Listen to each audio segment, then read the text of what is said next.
तर अत्यंत आतुरतेने वाट पाहून राहिले पावसाची. तर राम राम भावांनो, का म्हणता? तर भावांनो, आजच्या या ब्लॉगमध्ये तुम्ही सगळ्यांचं स्वागत आहे. तर आपला पावसाचं काम रोजचं आहे, कारण की कसं आहे ना, सगळं काम परिस्थितीनुसार राहते. जशी आपली परिस्थिती, जसं आपलं काम, तसं आपलं काम आहे. आपल्या व्हिडिओमध्ये दाखवून राहिलो मी. तर असा काम आहे भावांनो. आपलं काम असं आहे भावांनो, क्वालिटी मॅटर करते, क्वांटिटी मॅटर नाही करत. कारण की कसं आहे ना, आपली क्वालिटी चांगली राहील तर आपली क्वांटिटी वाढेल. तर तसंच आपलं काम आहे भावांनो. आपला स्वतःचा व्यवसाय आहे, स्वतः काम करतो आणि जो पण काही आहे स्वतःच करतो.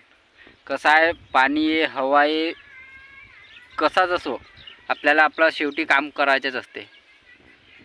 तर चला भावांनो, तुम्हाला मी जांभूरच्या झाडाकडे नेतो. आपली जांभूर मस्त फरली आहे, तर आता जांभूर वगैरे खाऊ. तर आपला तो काकाभाऊ तिकडे वेचून राहिला आहे मस्तपैकी जांभूर.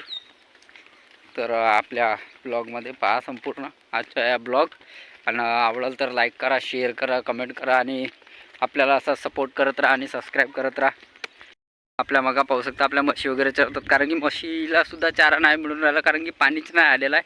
आणि पाणी आता वगैरे पाणी येईल तर काही 15 दिवस वगैरे इकडे चारू, कारण की आपण तुम्हाला दाखवतो आपली खार संपूर्ण एक खार आलेली आहे आपली, पाहू शकता हे खार आहे. तर हे खार आहे आपली पावसाळ्याच्या पर्याची. तर तो आहे आपला जांभूरचं झाड. नाही पाहू शकता, आपल्याजवळ फक्त 2च जांभूर आपल्याला मिळालेले आहे. तर आता जांभूर वगैरे झोडू. तर आजच्या आपल्या ब्लॉगमध्ये पहा.